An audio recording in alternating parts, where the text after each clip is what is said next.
Ya, jadi saudara bisa subscribe, boleh di-share dan di-like atau diberi komentar. Baik, kita buka kitab kita Injil Lukas pasal pertama ayat 26 sampai ayat yang ke-38. Saya undang kita semua bangkit berdiri lagi. Kita baca bergantian. Saya baca dari Alkitab Terjemahan Baru edisi yang kedua. Dalam bulan yang ke-6, malaikat Gabriel disuruh Allah pergi ke kota bernama Nazaret di Galilea. Kepada seorang perawan yang bertunangan dengan seorang bernama Yusuf dari keluarga Daud. Nama perawan itu Maria. Ketika datang kepada Maria, malaikat itu berkata, "Salam hai engkau yang dikaruniai, Tuhan menyertai engkau." Maria terkejut mendengar perkataan itu, lalu bertanya di dalam hatinya, apakah arti salam itu? Kata malaikat itu kepadanya, "Jangan takut hai Maria, sebab engkau beroleh anugerah di hadapan Allah. Sesungguhnya engkau akan mengandung dan akan melahirkan seorang anak laki-laki, dan hendaklah engkau menamai dia Yesus. Ia akan menjadi besar dan akan disebut anak Allah yang maha tinggi. Tuhan Allah akan memberikan kepadanya tahta Daud, bapa leluhurnya. Dan dia akan menjadi raja atas kaum keturunan Yakub sampai selama-lamanya, dan kerajaannya tidak akan bersesudah." Kata Maria kepada malaikat itu, "Bagaimana mungkin hal itu terjadi? Karena aku belum pernah berhubungan dengan laki-laki." Jawab malaikat itu kepadanya, "Roh Kudus akan turun atasmu, dan kuasa Allah yang Maha Tinggi akan menaungi engkau. Sebab itu anak yang akan melahirkan itu akan disebut kudus, anak Allah. Lihat, Elisabet sanakmu itu, ia pun sedang mengandung seorang anak laki-laki pada hari tuanya. Dan inilah bulan yang ke-6 bagi dia yang disebut mandul itu." Sebab bagi Allah tidak ada yang mustahil." Puji Tuhan, silakan duduk. Kata Maria, "Aku ini hamba Tuhan, jadilah padaku menurut perkataanmu itu." Lalu malaikat itu meninggalkan dia. Saudara, kita sebelum hari Natal, tanggal 25 Desember, ada beberapa pesan sebelum perayaan itu, saudara. Di kalender gereja ada beberapa perayaan. Kalau kita merayakan Paskah, itu mesti tepat di Jumat Agung itu. Hari kenaikan Tuhan Yesus mesti tepat di hari Minggu, hari yang ketiga itu. Tapi hari Natal paling fleksibel. Belum hari Natal, orang sudah rayakan sampai ke Januari.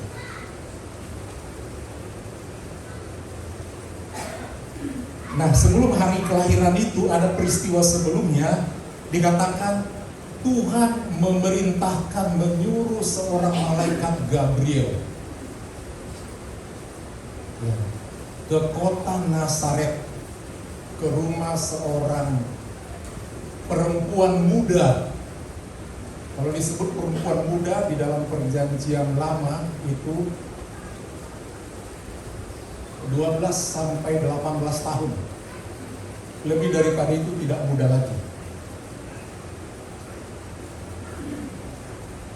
Beritanya adalah menyampaikan ada rencana Tuhan untuk menyelamatkan manusia melalui putranya sendiri.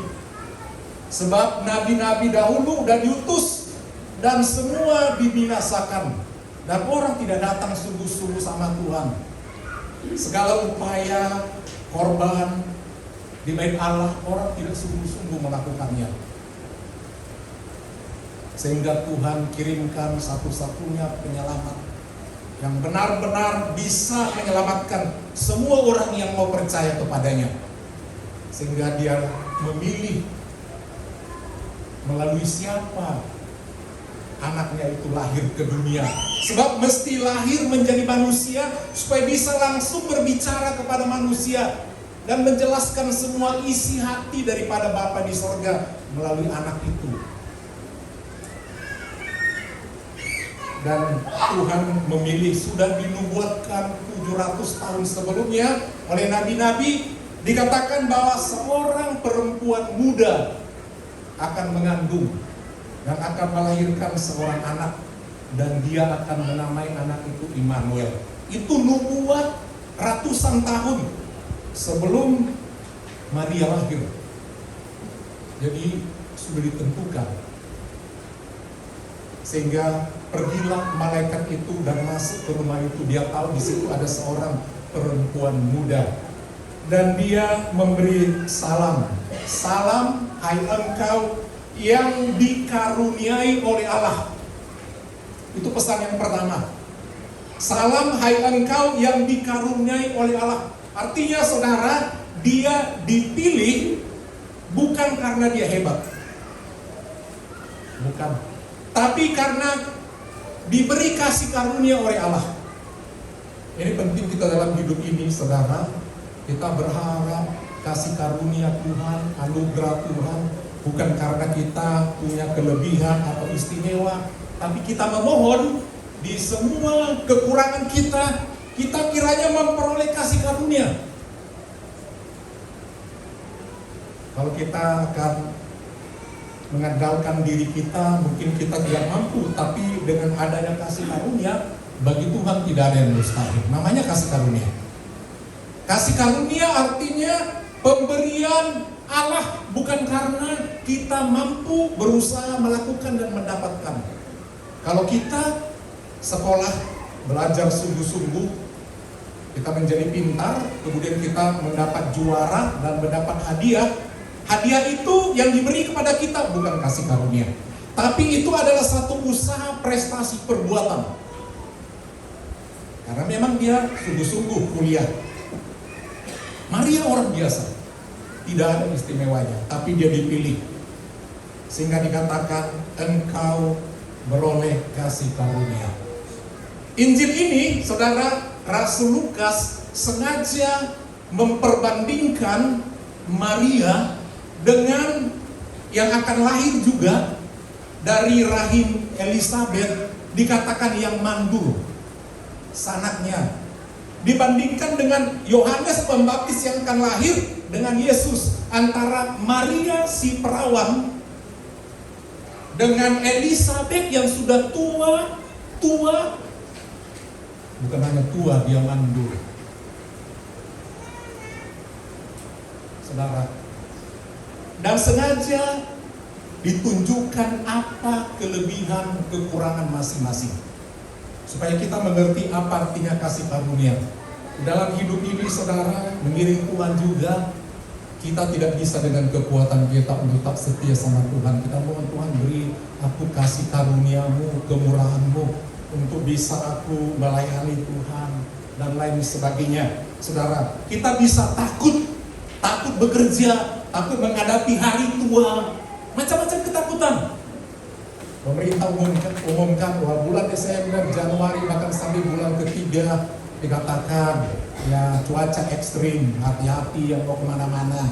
Dikatakan seperti itu, akan ini, saudara. Bahkan diprediksi akan ada lagi pandemi nanti di tahun ini. Ada banyak berita yang mengatakan demikian. Itu bisa menakutkan. Dan Maria ketika mendengar salam itu, engkau akan mengandung dan akan melahirkan seorang anak laki-laki, dan engkau harus menamai anak itu yang akan lahir namanya Yesus. Jadi sudah didikte, kau akan mengandung loh, padahal dia perawan. Dan kemudian bukan hanya mengandung, tapi sampai melahirkan. Dan ditentukan jenis kelaminnya adalah anak laki-laki. Namanya nggak boleh pilih-pilih, tak boleh persiapkan. Bapa di sorga telah siapkan, bilang namanya lahir itu Yesus. Karena dialah akan menyelamatkan manusia. Karena dialah yang akan menyelamatkan manusia, tidak ada yang lain. Amin Bapak Ibu. Amin. Upaya cara apapun untuk bisa membuat manusia selamat tidak ada. Dengan perbuatan amal korban apapun tidak ada. Hanya ada satu oknum yang bisa menyelamatkan. Hanya ada satu oknum yang bisa menghapus dosa. Melalui kelahirannya dia mau jadi manusia. Melalui kematiannya disalib, dia menjadi kutuk karena dosa kita. Melalui kebangkitannya dan melalui kenaikannya ke surga, siapkan tempat bagi orang yang percaya.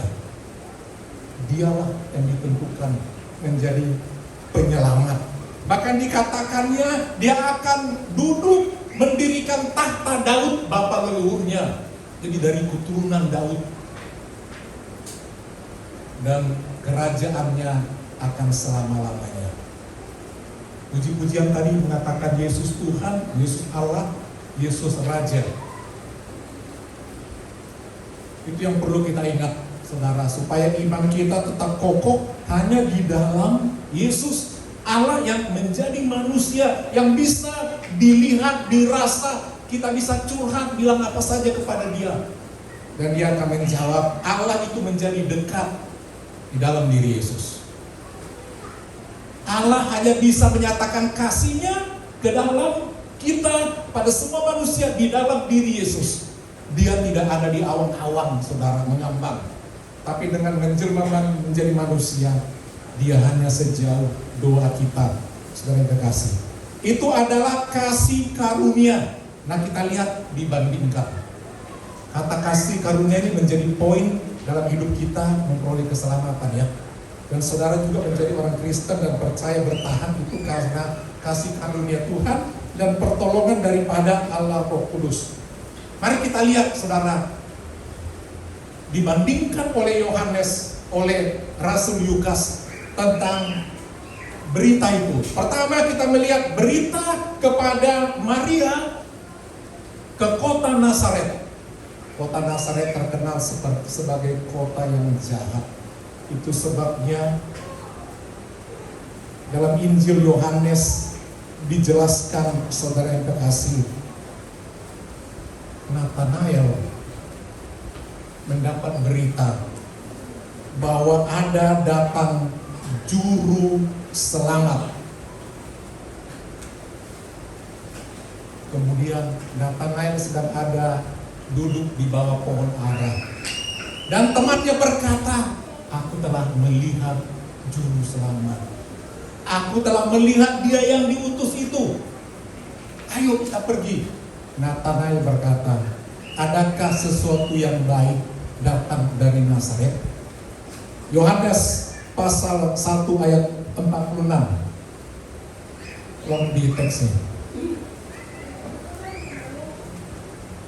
Kata Natanael kepadanya, mungkinkah sesuatu yang baik datang dari Nazaret? Karena kota Nazaret memang kota orang yang jahat. Udah miskin, jahat lagi. Tetapi disitulah Maria, orang yang sederhana. Dia sedang bertunangan, belum bersuami, dan belum hidup sebagai suami istri. Dan dia mengatakan jelas, walaupun kami sudah tunangan, aku perawan. Dan engkau katakan, Gabriel, aku akan mengandung. Kami belum tahu kapan resmi. Dan engkau katakan akan mengandung. Sebenarnya bukan kau saja yang nanti akan mengandung. Ya. Dikatakan dalam Injil Lukas itu pada bulan yang ke-6. Pada bulan yang ke-6 bukan berarti hitungannya Januari karena kalender bukan begitu. Hitungannya adalah mulai daripada Elisabeth mengandung. Sehingga dikatakan inilah bulan yang ke-6. Sanakmu itu Elisabeth mengandung. Jadi artinya 6 bulan setelah lebih dahulu Gabriel yang sama datang kepada seorang imam yang bernama Zakaria.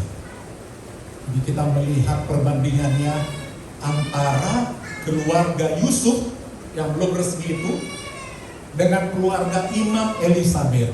Perbandingannya, Elisabeth, Zakaria tinggal di kota suci Yerusalem dari keluarga terhormat seorang imam. Seorang imam pelayan Tuhan sangat dihormati, ekonominya terpenuhi sebab digaji dari Ben Allah. Tenang, ada di kota roti di Yerusalem.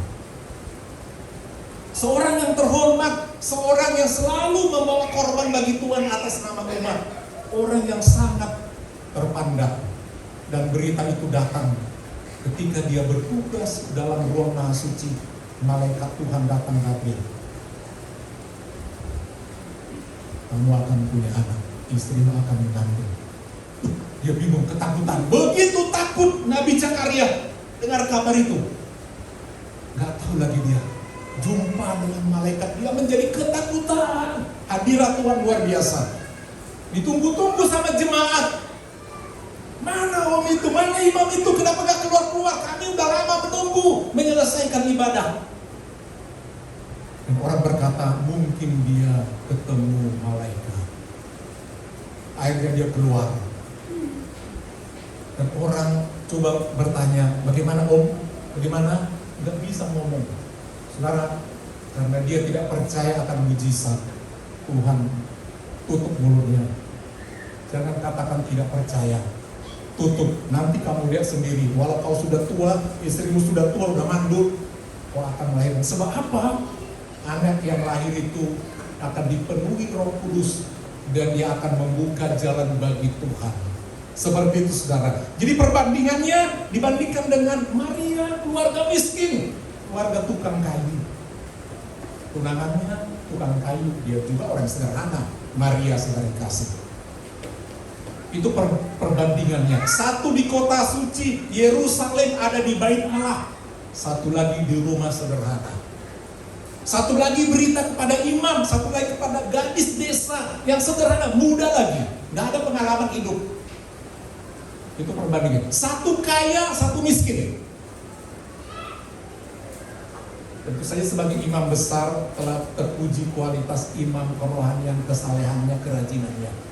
Dan catatan buat Maria tidak ada tentang kehidupannya, kesalehannya, kerohaniannya tidak dicatat. Bukan berarti dia tidak baik ya. Tapi Alkitab tidak mencatat. Hanya dikatakan seorang perempuan muda. Itu saja, saudara kekasih. Itu satu kasih karunia. Jadi artinya sebenarnya kalau Tuhan mau pilih, harusnya Elizabeth dari muda sampai tua, tiap hari melayani, jemaat diberkati, dia sendiri gak diberkati. Jemaat bertambah banyak, cucu dia sendiri gak punya. Jemaat bisa macam-macam, dia tetap saleh melayani.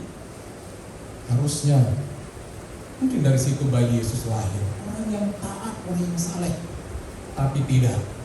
Itu sebabnya malaikat itu berkata, kau bukan siapa-siapa, kau hanya beroleh kasih karunia. Setelah hidup ini paling penting apa? Beroleh kasih karunia. Kasih karunia Tuhan.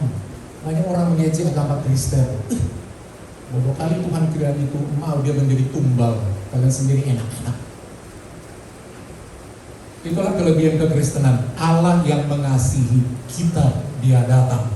Barulah kita mengasihi Tuhan. Amin. Karena dia lebih dahulu datang berkorban, kita harus hormati, ikuti dia.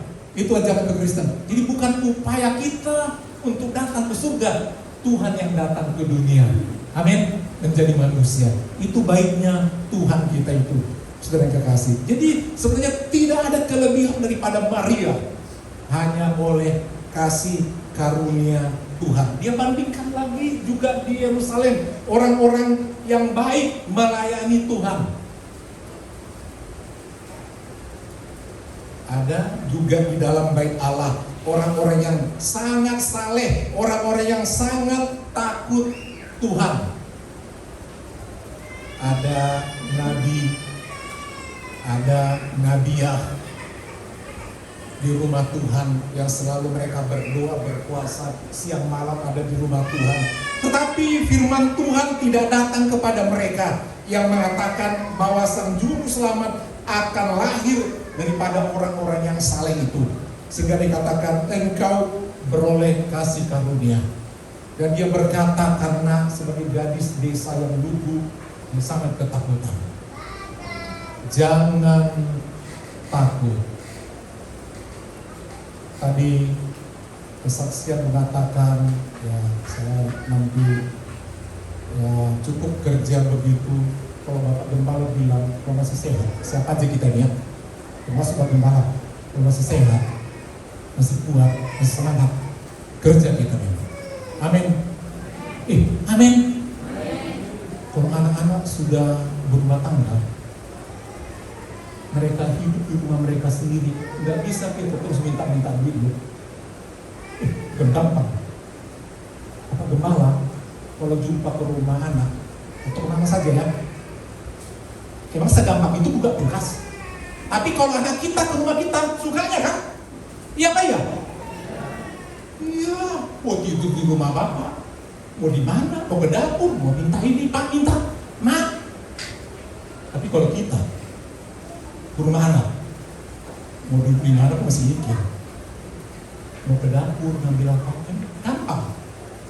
Terus kalau kita mau beli sesuatu, mau makan sesuatu, beli dulu. Berani? Tapi nggak tahu saudara ya, kalau saya sendiri nggak berani.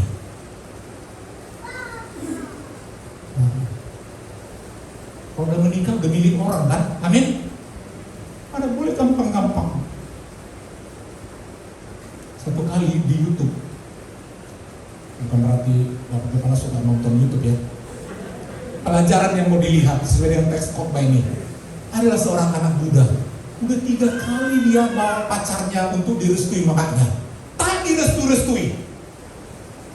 Satu kali dibawanya lah yang terakhir ini. Minum. Yang dijanjikan itu ini lama. Calon paru mainmu. Oh, masuk. Dalam bahasa daerah ya tentunya ya. Tentunya sebenarnya lambok dong bereng. Sebenarnya mok dong. Makan hijau minang. Dangadong dan boru.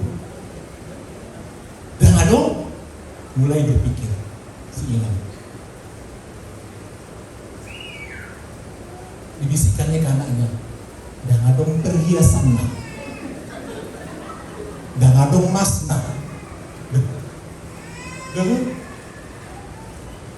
Alay sono lambok dahulu beren. Udah resah si cewek itu. Resah. Pulang laku bang. Kau bilang burjudo. Akhirnya pulanglah. Itu si calon itu pulang. Langsung dia mau bersama mama ini. Dulu kalian bilang yang penting rohanya, sekarang tuh bawa hartanya rupanya. Mungkin itu hanya lawak-lawak, tetapi ketahuilah saudara, biarpun anak kita kaya, belum tentu kita tenang. Amin. Amin. Paling enak itu di rumah sendiri loh. Kita bisa apa-apa saja. Itu fakta orang tua, karena orang tua Bapak Gembala begitu.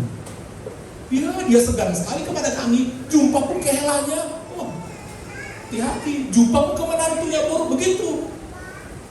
Gak pernah minta. Dikasih puji Tuhan, gak dikasih puji Tuhan juga. Jadi kita kalau sampai tua, yang suami istri maunya semua sehat-sehat. Amin. Amin. Mana gampang hidup ini.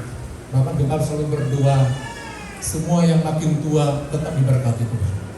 Ya, sehat, semua ada. Ya, kalau nggak bisa lagi kerja nggak apa-apa. Tapi kalau bisa memang perlu kita bekerja, sehat juga kerja itu ya. Amin. Jadi jangan otak kita, pikiran kita, semangat kita, jadi teratur hidup. Pagi-pagi harus bangun, sibuk pun pagi-pagi harus masak. Amin. Kan paten gitu. Pulang ada yang ditunggu. Mau berangkat ada yang mau diantarkan. Kan enak. Mau dimakan ada yang mau dimakan. Tiap bulan ada uang. Kalau boleh. Kenapa jadi ke situ ya? Nah, saudara yang kekasih, itu perbandingannya bukan ke Zakaria, Elizabeth lahir juru selamat, tetapi melalui Maria.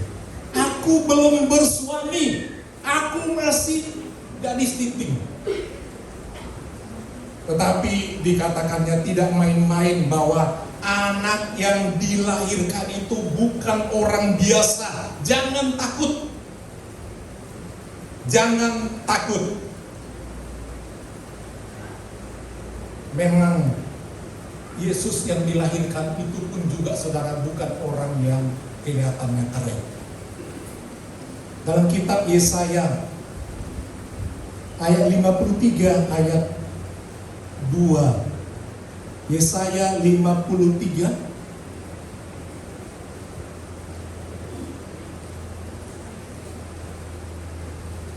Yesaya 53 ayat 2. Siapa Yesus? Jauh beda dengan lukisan-lukisan karya seniman, dengan improvisasi seniman, daya lukis. Karena dulu belum ada foto ya.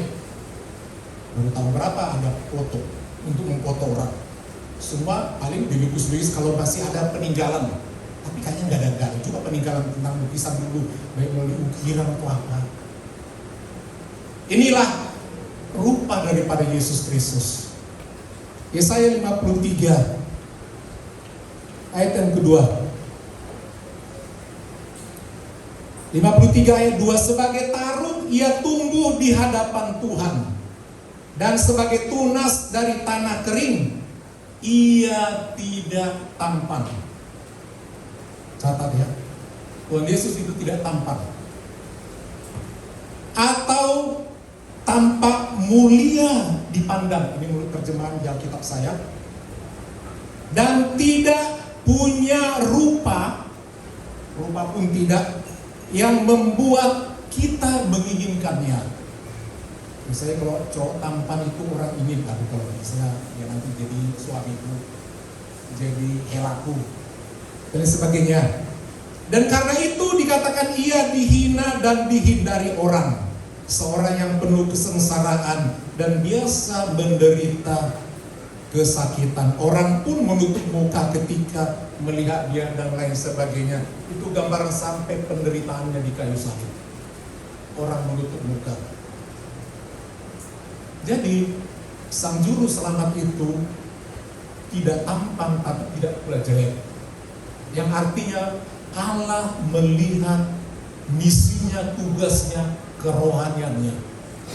Demikian juga di dalam bertuhan itu yang saudara harus lihat pertama memang kerohanian. Amin Bapak Ibu. Halo, amin. Kalau kecantikan, ketampanan itu hanya kosmetik, sebatas kulit. Dan itu juga limited, sangat terbatas. Tapi kerohanian itu saudara, itu yang harus menjadi utama yang dilihat oleh Tuhan. Misi. Dan kita pun menilai sesuatu saudara, jangan selalu berdasarkan materi. Amin Bapak Ibu. Jangan selalu berdasarkan materi, karena itu akan berlalu. Kitab 2 Korintus pasal 5 ayat 16. Belum kita menilai sesuatu saudara. 2 Korintus 5 ayat 16. Setelah kita kenal Tuhan, kita menilai sesuatu itu harus hati-hati. 2 Korintus 5 ayat yang ke-16. Sebab itu kami, kata Rasul Paulus, sebab itu kami tidak lagi menilai seorang juga pun menurut ukuran manusia, ukuran secara umum. Dan jika kami pernah menilai Kristus menurut ukuran manusia, oh dia tampan, rapi, keren. Sekarang kami tidak lagi menilainya demikian. Jadi kita menilai Tuhan itu dari kasih karunia-Nya. Amin. Kasih karunia-Nya, kebaikannya bagi kita. Jadi juga kita menilai seseorang, saudaraku. Nomor satu adalah kerohanian, tingkah lakunya. Itu nomor satu. Karena itu yang akan membuat hidup kita ini terasa bahagia dan damai sejahtera. Bukan materi.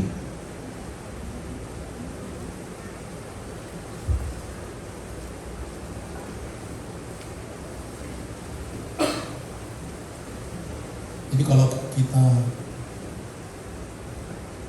kalau saudara lagi cari menantu, salah nggak Bapak kembali bilang begitu?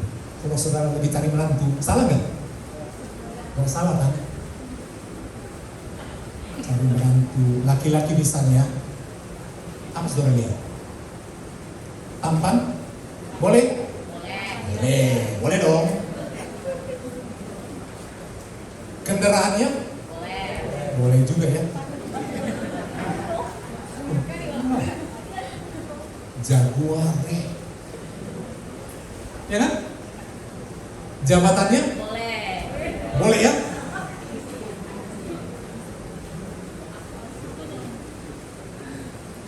Sifatnya? Nah sekarang prioritas, mana nomor satu? Sifatnya? Iman. Nah itu penting. Imannya? Masuk nggak kategori? Itu nomor satu, seleksi pertama. Karena Tuhan, Jaguar lewat. Kalau nggak anak Tuhan kan begitu kan? Tampannya lewat,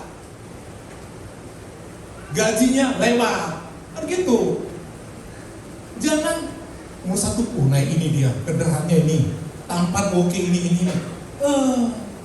Gak seiman, agak apa-apa lah. Nanti ku injili dia. Tobat dia nanti. Saudara yang digeret. Hilanglah damai itu. Hati-hati. Amin. Hati-hati. Yang nomor satu, mari kita menilai seseorang dari hal spiritual. Biar dia begini-begini, tahu dia gak setia. Ngeri gak? Ngeri gak? Katanya rapat sama cewek. Ngeri begitu. Ya kan? Katanya lembur. Rupanya di kafe. Katanya ada proyek baru di luar kota. Rupanya tak kemana. Ini fakta. Jadi mari kita menilai sesuatu, kata Rasul Paulus, jangan hanya berdasarkan itu. Ayo Bapak Ibu, ya, amin. Yang tadi memang perlu kita lihat. Kalau nggak punya juga seperti tadi ilustrasi tadi, tak adanya emasnya. Macam mana nanti kalian hidup? Kau sendiri pun bocok-bocoknya, tambah lagi menantu itu. Macam mana kalian nanti? Aku yang repot. Udah susah, aku datang lagi dia makin repot. Ini fakta hidup loh. Fakta hidup. Jadi mari kita memang harus berusaha untuk lebih baik lagi. Amin. Tahun depan lebih baik lagi. Amin. Kerohanian lebih baik. Amin. Ekonomi lebih baik. Amin. Penghasilan lebih baik. Amin. Jangan pesimis. Orang bisa ramal macam-macam. Tapi ingat ada kasih karunia Tuhan. Amin. Kasih karunia Tuhan. Dikatakan jangan takut. Jangan takut. Jangan takut membesarkan anak. Amin. Ada kasih karunia masih. Itu doa Bapak Ibu. Kasih karunia Tuhan. Pasu-pasu genlekon. Anak kon. Begitu. Teruslah. Tuhan masih memberikan kasih karunia-Nya bagi kita semua. Itu nomor satu dalam hidup ini. Ya. Nah, kita lihat saudara, apa pesan-pesan Tuhan menjelang menyambut hari yang mulia, hari Natal 25 Desember. Pertama saudara, yang kita bawa sebelum kita tutup tahun ini saudara, pesan yang pertama tadi, di situ malaikat datang ke rumah saudara melalui firman Tuhan ini. Ya, sambut dia, yang dikatakannya salamnya itu. Salam hai engkau yang dikaruniai. Dan ketika salam itu datang melalui firman Tuhan ini, katakan amin. Katakan amin. Kasih karunia Tuhan kita terima. Teruslah kita berharap apapun yang dihadapi negara kita ini, apapun, mintalah kasih karunia Tuhan. Yang kedua saudara, jangan takut. Nanti saudara jadi sakit. Ya, tetap percaya diri. Kalau mau melamar pekerjaan, tetap percaya diri. Amin. Semangat. Dan Dan jangan terlalu pasang target, mesti penghasilan sekian. Aduh. Kita pun harus tahu diri lah, kekuatan kita kan sudah menurun. Amin. Ketajaman kita, kelincahan kita. Enaknya kerja itu bukan sekedar karena gajinya, statusnya itu loh. Ya, status penting nggak? Penting kali hidup ini status loh. Status itu penting. Kita ada kepercayaan diri, ada semangat, ada aktivitas yang teratur. Kalau kita ada aktivitas teratur, kita teratur hidup itu. Teratur bangun, teratur makan, teratur mandi, teratur beribadah. Ya, teratur. Hidup itu Tuhan sudah atur, teratur. Ada waktu kita makan, ada waktu jalan-jalan. Amin Bapak Ibu. Amin. Hidup ini masih teratur. Kalau sempat nggak teratur, saudara, kita bangun pagi nggak tahu kita mau apa-apa. Stres juga ya. Ngapain aku hari ini ya? Itu mengerikan. Tuhan mau kita memang melakukan sesuatu, dan itu yang akan menjadi berkat. Jadi pesan yang pertama, terima kasih karunia Tuhan, dan mari tanamkan dalam diri kita masing-masing, aku tidak takut. Kalau saudara suka takut, saudara stres, datanglah sakit lambung, ya kan? Sakit lambung karena ketakutan. Takut ini, penyakit yang datang. Dan pesan Tuhan juga dikatakan, Roh Kudus akan turun atasmu, kuasa Allah yang Maha Tinggi akan menaungimu.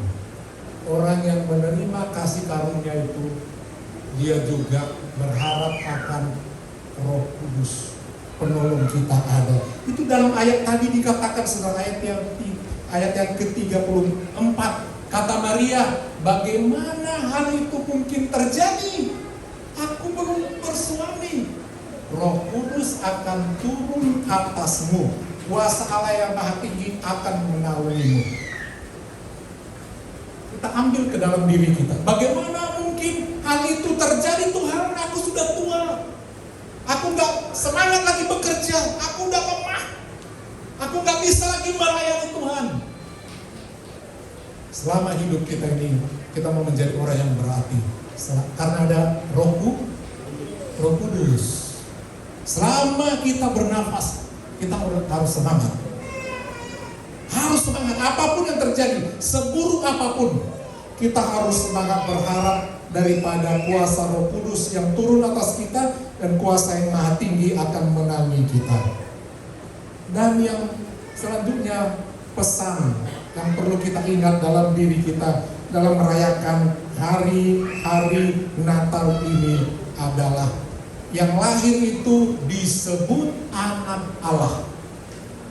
Yang lahir itu disebut anak Allah. Jadi Maria mau diingatkan, kamu gak usah repot. Memang dia lahir dari rahimmu, bukan dari suamimu. Yang lahir itu disebut anak Allah, sebab dia lahir daripada Roh Kudus. Mereka akan menyebut orang-orang, dia menyebutnya anak Allah. Apakah setelah lahir dia disebut anak Allah? Dari kekal, Alfa dan Omega, Yesus adalah anak Allah ini. Dia sudah ada sebelumnya, tetapi manusia akan mengatakan dia melalui kuasanya, mujizatnya, pertolongannya, mengatakan dia anak Allah, dia putra Allah, lihat kuasanya, mujizatnya. Orang akan mengatakan, tapi sebenarnya dia sungguh dari dulu dia Allah, sebab dia adalah Alfa dan Omega. Jadi pesan yang kedua adalah Yesus adalah anak Allah, karena dia lahir dari Allah, dia lahir dari Roh Kudus. Dan kalau dia adalah Allah, saudara, dia Maha Kuasa, kita pun berdoa kepada dia. Kita tidak berdoa kepada Maria, sebab salam ucapan daripada malaikat Tuhan tadi bukan tentang doa. Amin. Amin. Doa kita bukan kepada Maria, doa kita kepada Yesus Kristus, sebab dia adalah Allah. Dan Maria tidak lahir tanpa noda. Kenapa? Dia juga orang yang biasa yang berdosa. Kenapa? Dia lahir dari keturunan Daud. Siapa Daud? Daud berdosa nggak? Daud berdosa nggak? Berdosa ketika dia ambil istri Uria. Ya, itu keturunannya. Dan dikatakan Kristus anak Daud. Daud berdosa. Keturunannya ada dosa nggak? Ada dosa nggak? Ini perbedaan utama kita dengan tetangga kita RK, saudara. Mereka katakan Yesus Maria Immaculate dilahirkan tanpa noda. Tidak seperti itu. Bukan karena dia suci dia dipilih, tapi karena kasih karunia. Karena kasih karunia. Dan kalimat pesan itu bukan tentang doa. Kita tidak bisa berdoa kepada Maria, saudara. Kita tidak bisa berdoa. Sebab apa? Doa ditujukan kepada siapa? Halo, doa ditujukan kepada siapa logikanya? Kepada Allah. Tidak kepada manusia. Doa ditujukan kepada Allah. Dan karena Allah dia harus maha kuasa. Perlu kita pegang. Itu dogma kita sebagai orang Kristen, bahwa doa hanya ditujukan kepada Tuhan yang disebut Allah. Yang ketiga dikatakan Yesus itu adalah Raja. Dia merajai, yang menguasai semuanya. Dia Raja di atas segala raja. Dan dikatakan kerajaannya tidak berkesudahan. Kerajaan Daud, kerajaan Yakub tidak akan berkesudahan. Ada yang berkata, ya kerajaan Yakub berarti Israel punya ya. Kerajaan Daud, tahta Daud. Itu sebabnya saudara kalau pergi, saudara tahu bendera Israel apa namanya? Bendera Israel namanya Bintang Daud. Bintang Daud. Kristus anak Daud. Tahtanya kekal. Dari keturunan Daud tetap kerajaan Yesus Kristus. Dan bangsa Israel tidak mungkin lenyap. Amin Bapak Ibu. Tidak mungkin lenyap. Dan poin yang terakhir, saudara, pengakuan daripada Maria. Setelah semua dijelaskan, emang dia takut. Apa kira-kira ketakutan Maria? Takut dihina orang. Berapa hamil, belum resmi, takut diceraikan Yusuf. Itu sebabnya dia mengurung diri, tidak berani kemana-mana. Takut kalau ketahuan bahwa bukan dari Yusuf, dia akan dilempar di rajam dengan batu sampai mati. Dia takut semuanya.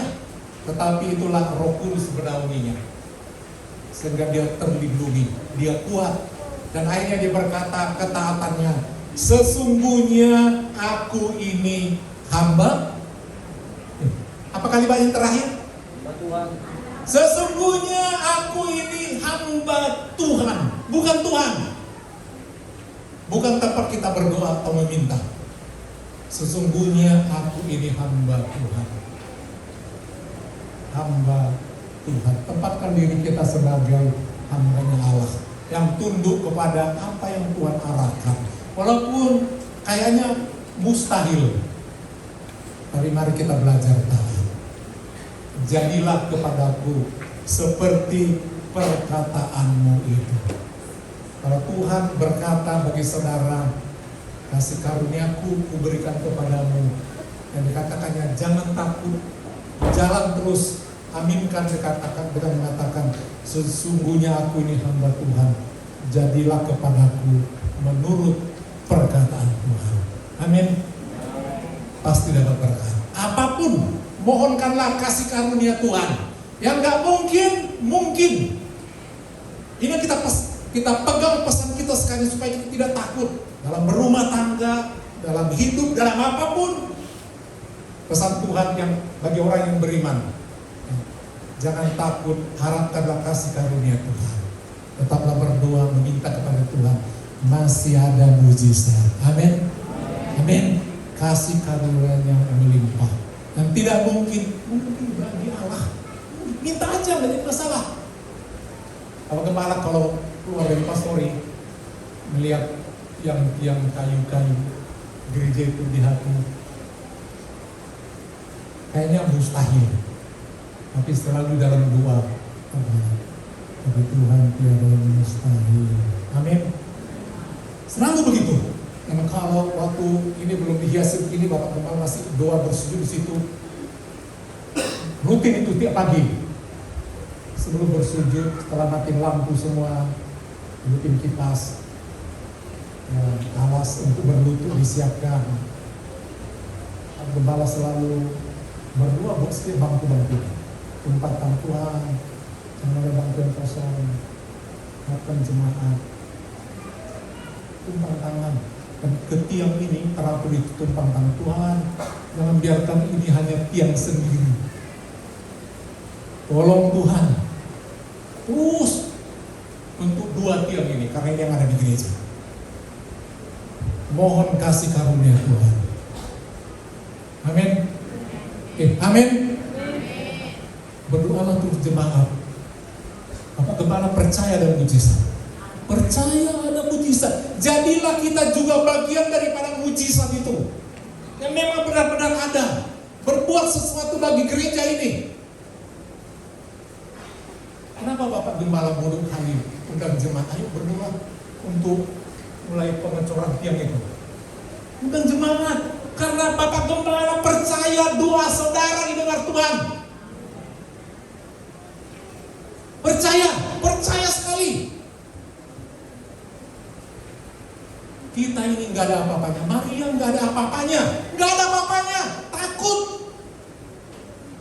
Tapi dia beroleh kasih karunia. Amin.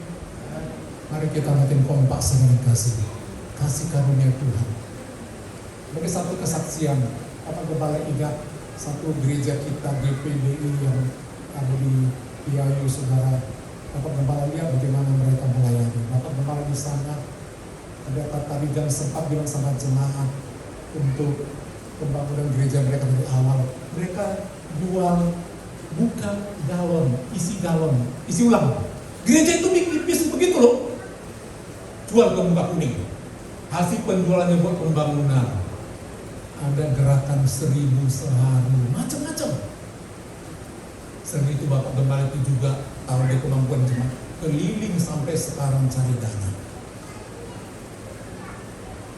Jemaat yang suruh berkhotbah sendiri kemana-mana, buat penginjilan, mana-mana ke kota lain, dia rela tinggalkan dengan harapan ada uang. Kita mungkin belum seperti itu, tapi paling tidak saudara tetap dukung dalam doa dan apa yang bisa kita perbuat. Kalau kita bersatu, firman Tuhan katakan, kalau kita rukun, jangan mulai kita makin membangun makin cekcok. Firman Tuhan katakan apa? Alangkah indahnya dan alangkah baiknya, alangkah eloknya apabila saudara seiman di gereja ini duduk dalam kesatuan, rukun. Sebab apa? Kesanalah Allah memberitakan, mengirimkan, memerintahkan berkatnya. Biasanya kalau udah mulai pembangunan ada yang bertingkat, itu di gereja-gereja lainnya. Tapi di gereja kita ini janganlah. Amin. Amin. Sering begitu loh. Ini pengalaman yang Bapak Gembala lihat. Ada saja. Kalau mendengar kesaksian pendeta tadi jangan kasihan kadang-kadang. Kadang-kadang sampai hampir setengah hilang jemaatnya. Karena pergumulan pembangunan macam-macam. Bukan gampang. Ketika bangsa Israel membangun bait Allah, tembok-tembok orang hina. Ada yang menendang pagarnya, dibangun lagi. Macam-macam. Kita lihat itu khotbah di Perjanjian Lama, bagaimana membangun tembok Yerusalem, dirubuhkan orang. Mohonlah kasih karunia Tuhan. Amin. Amin. Amin pemuda remaja. Amin pemuda remaja. Amin. Karena gereja ini nanti dibuat kelihatan. Amin. Kalau generasi kami ini akan berlalu,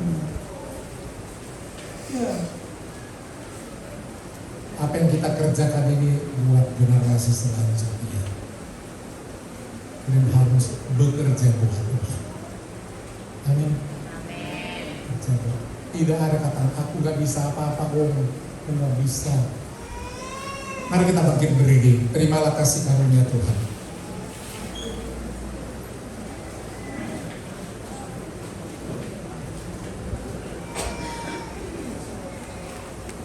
Ajaib benar anugerah pembarui hidupku.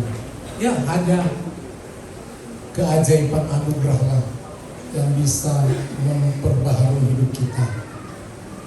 Kita bukan siapa-siapa, tapi menjadi sesuatu yang berharga karena Tuhan.